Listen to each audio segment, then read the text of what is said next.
Of course Yeah, you would because say I that. don't think he's harmful. I don't think he was harmful at all. I really don't. I Okay, don't. okay. I don't think he had harmful intentions. Okay, let's say the first time was an accident. Mm-hmm. Messed up. Didn't mean, my bad. Chase people down a road going 100 miles per hour. Let's Okay. talk about the other incident. where, Okay. where the lady falls onto her baby. Yeah.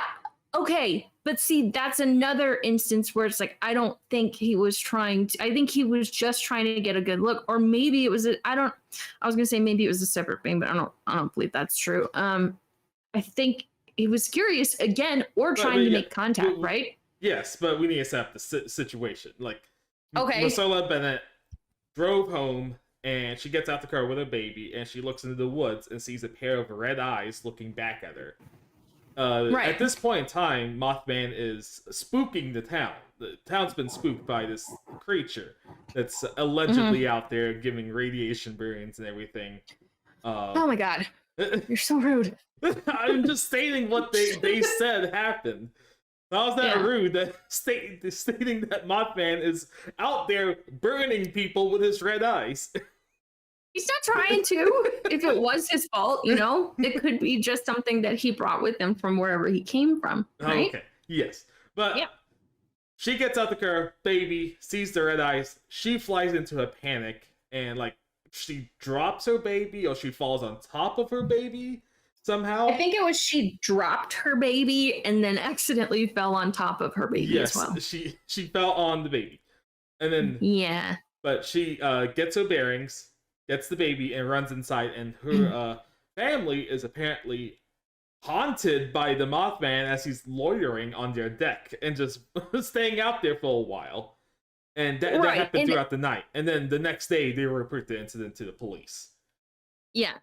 And of course, it'd be terrifying. But so I think, again, it was a curiosity, and maybe he was trying to make contact, because there is a theory that the Mothman was trying to warn people about a certain incident that is coming up, so I won't ruin that.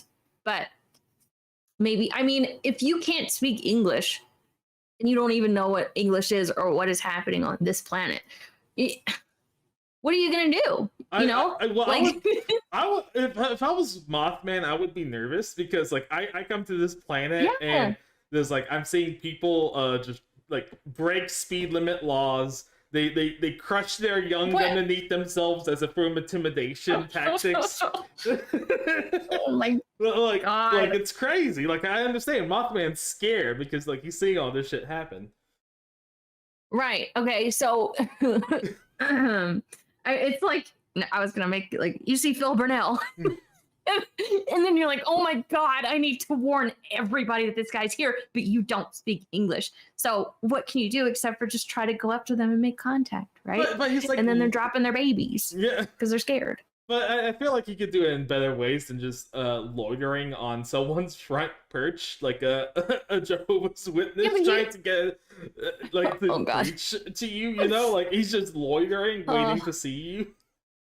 Well, it reminds me of that movie Arrival. You've seen it. Yeah. I think we've talked about it before. And they had to take like months to learn these beings' language. And back then, there's no way they had any kind of technology to even attempt to communicate with this thing, or like even have the mental fortitude in order like to deal with it, or just you know what I mean? I don't think I'm saying it right, but like they didn't have any of this stuff back in the 60s. There's like, oh my god, monster. Yeah, you're right. They didn't have like those things, but they had exploding TVs. Apparently, Mothman was communicating through that.